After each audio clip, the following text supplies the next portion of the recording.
Bismillahirrahmanirrahim. Assalamualaikum warahmatullahi wabarakatuh. Selamat pagi anak-anak kelas 2. Anak-anak hebat, soleh dan solehah. Apa kabar kalian hari ini? Semoga kita semua selalu diberi kesehatan sehingga kita semua bisa belajar bersama-sama. Sebelum pembelajaran dimulai, anak-anak pastikan sudah mandi ya, sudah sarapan pagi sehingga sudah fresh, sudah semangat mengikuti pembelajaran. Sebelum pembelajaran dimulai, marilah bersama-sama kita mengucapkan basmalah. Bismillahirrahmanirrahim. Materi kita hari ini pada sampai subtema 4 pembelajaran ke-6. Ketika kita menolak permintaan orang lain, kita harus mengucapkannya dengan sopan. Kerukunan akan terjaga baik bila kita bertutur kata dengan baik. Ketika kita diajak atau disuruh atau kita menolak, maka kita harus menggunakan kalimat atau kata-kata yang santun, yang sopan. Tidak boleh membentak-bentak atau berkata kasar. Dengan kita menjaga ucapan, maka itu mencerminkan kerukunan. Nah, jika ada kerukunan, maka akan terjaga selalu kedamaian kita. Hidup kita akan damai, hidup kita akan tentram dengan adanya kerukunan.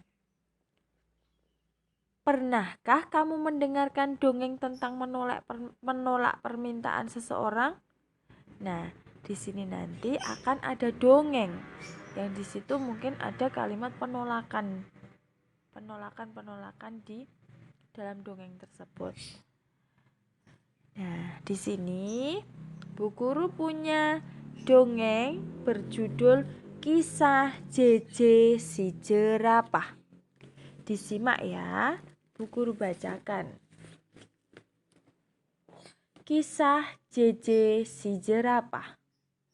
Di padang rumput yang luas, hiduplah sekelompok jerapah. Ada jerapah bernama JJ dan Jojo. JJ bersifat sombong karena merasa tubuhnya paling tinggi. Jojo bersifat baik hati, tubuhnya tidak terlalu tinggi. Pada suatu hari, kakek jerapah meminta tolong pada JJ dan Jojo. Kakek jerapah minta tolong diambilkan daun segar. Namun, JJ menolak. Tidak mau, kek.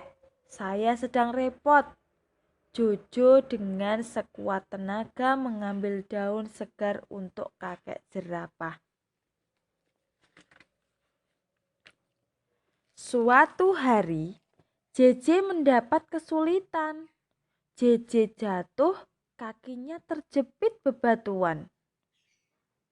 Teman-teman, hewan lain tidak tega melihat JJ kesulitan. Mereka menolong JJ. Akhirnya, JJ sadar bahwa saling menolong antar teman itu penting. Nah, jadi di dalam dongeng tadi ada dua jerapah JJ dan Jojo yang pada suatu hari ada seorang kakek jerapah. Kakek jerapah meminta tolong pada JJ dan Jojo. Kakek meminta tolong untuk diambilkan daun segar, tetapi JJ yang memiliki tubuh tinggi daripada Jojo menolak. Dan akhirnya yang berusaha untuk memetikkan atau mengambilkan daun segar tadi adalah si Jojo yang badannya tidak terlalu tinggi. Pada akhirnya JJ mendapat kesulitan dan teman-teman pun membantu dengan ikhlas. Jadi JJ bisa tersadar ketika teman-teman yang lain membantu dengan ikhlas tanpa memandang siapa yang dia bantu.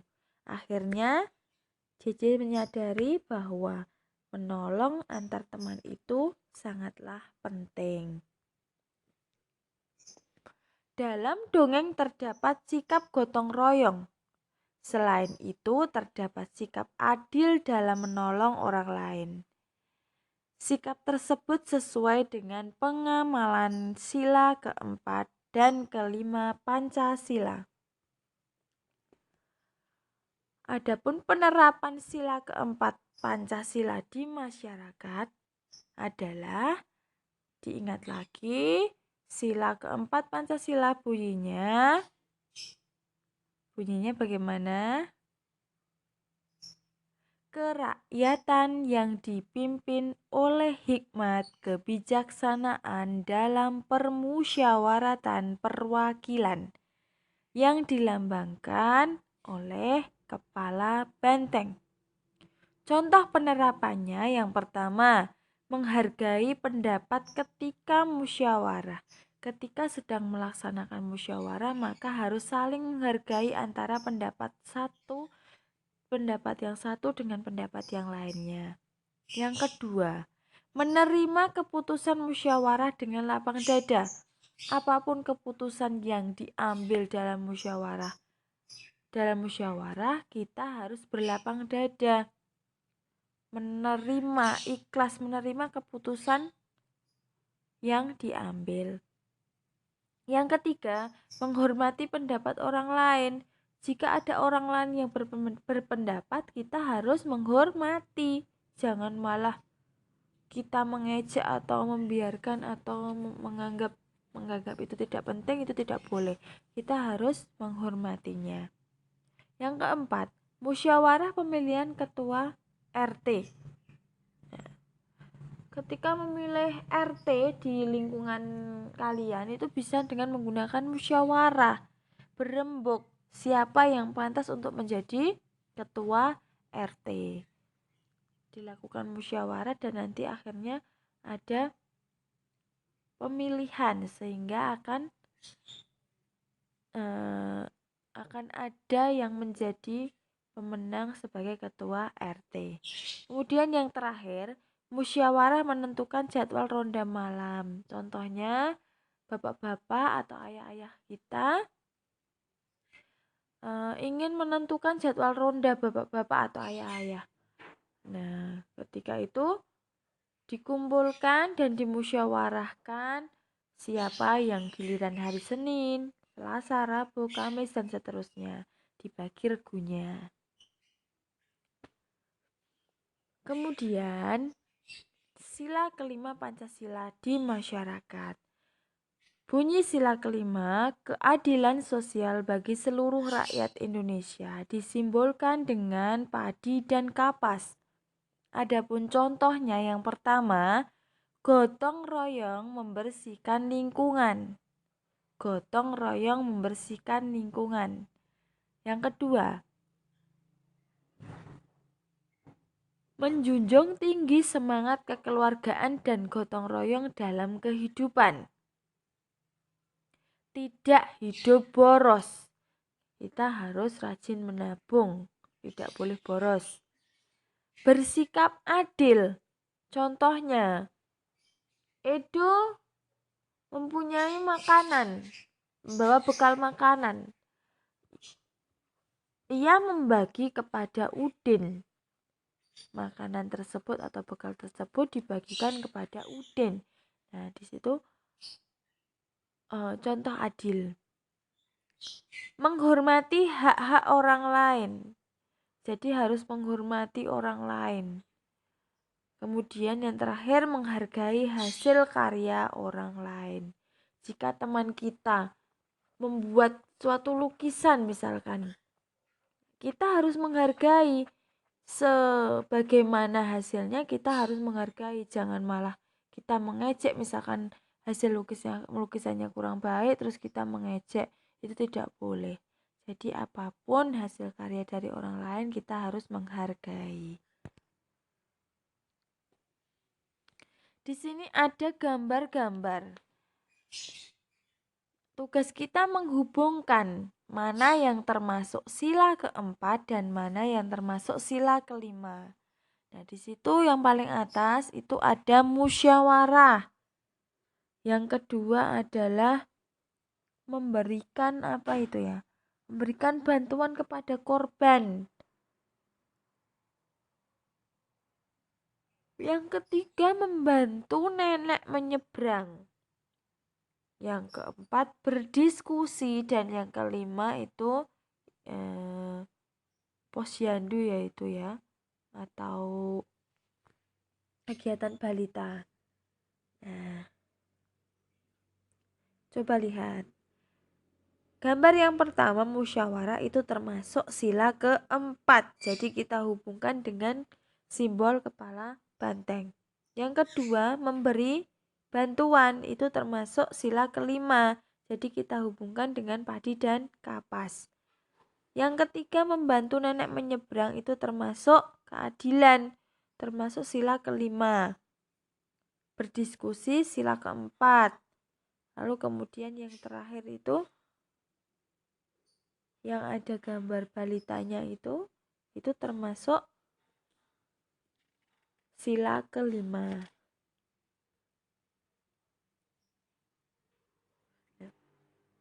Kemudian kita akan belajar untuk membuat soal cerita. Jika di pembelajaran kemarin kita menyelesaikan soal cerita, ada soal cerita dan kemudian kita kerjakan. Nah, sekarang kita ada tugas untuk membuat soalnya, membuat soal cerita. Ini ada contoh ya. Kalimat matematikanya 193 ditambah 117 dikurangi 200. Maka contoh yang dibuat Bu Guru untuk soal tersebut adalah Adi memiliki 193 butir kelereng. Lalu ayah membelikan Adi kelereng sebanyak 117 butir. Kelereng tersebut lalu diberikan kepada adiknya sebanyak 200 butir. Berapa sisa kelereng Adi? Jadi kita kerjakan, cara pengerjaannya sama seperti pembelajaran kemarin. 193 ditambah 117 sama dengan kita hitung dari belakang. Kita menggunakan susun pendek. 3 ditambah 7 10, kita simpan angka 1 di atas angka 9. Dijumlahkan. 1 ditambah 9 ditambah 1 sama dengan 11. 11 kita tulis 1, kita menyimpan 1 di atasnya angka 1. Jadi dijumlahkan 1 ditambah 1 ditambah 1 sama dengan 3. Jadi hasilnya 310. Kemudian 310 kelerengnya dikurangi atau diberikan, berarti dikurangi 200 butir. 310 dikurangi 200. 0 dikurangi 0, 0.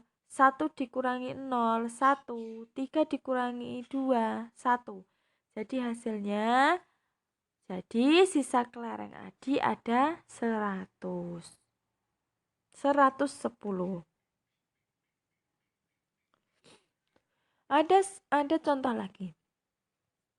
Kalimat matematikanya 256 ditambah 244 dikurangi 359. Contoh soal ceritanya. Paman memanen buah jeruk sebanyak 256 buah di kebun yang pertama. Lalu paman memanen buah jeruk di kebun yang kedua sebanyak 244 buah. Buah jeruk itu lalu dijual dan laku 359 buah. Maka sisa buah jeruk paman ada titik-titik. Sama, kita hitung lagi dengan cara susun pendek. 256 ditambah 244. 6 ditambah 4, 10, nyimpan 1 di atas. 1 ditambah 5, 6. 6 ditambah 4, 10. 10 tulis angka 0, nyimpan angka 1 di atas. 1 ditambah 2 ditambah 2 sama dengan 5. Jadi hasilnya adalah 500. 500 500 buah jeruk dikurangi atau dijual yang 359. Jadi kita kurangi 0 dikurangi 9 tidak bisa, berarti kita pinjam angka 1 di depannya. 10 dikurangi 9 sama dengan 1. Nah, tadi karena angka 0 tadi ya, jadi kita ambilnya dari angka 5. Lalu kemudian sisanya tadi yang tengah 10 karena dipinjam 1 ada 9. 9 dikurangi 5 sama dengan 4. Lalu kemudian tadi setelah dipinjam yang depan ada masih 4. 4 dikurangi 3 sama dengan 1. Jadi sisa buah jeruk paman adalah 141. Terima kasih untuk pembelajaran hari ini. Materinya cukup sampai sekian. Ada kurang lebihnya mohon maaf. Anak-anak di rumah berlatih mengerjakan soal-soal, boleh di aktivitas siswa ataupun buku pena ya. Tugasnya, Bu Pena halaman 77. Bu Pena halaman 77 yaitu memberi tanda centang itu ya. Nomor 1 dan nomor 2. Lalu kemudian halaman 78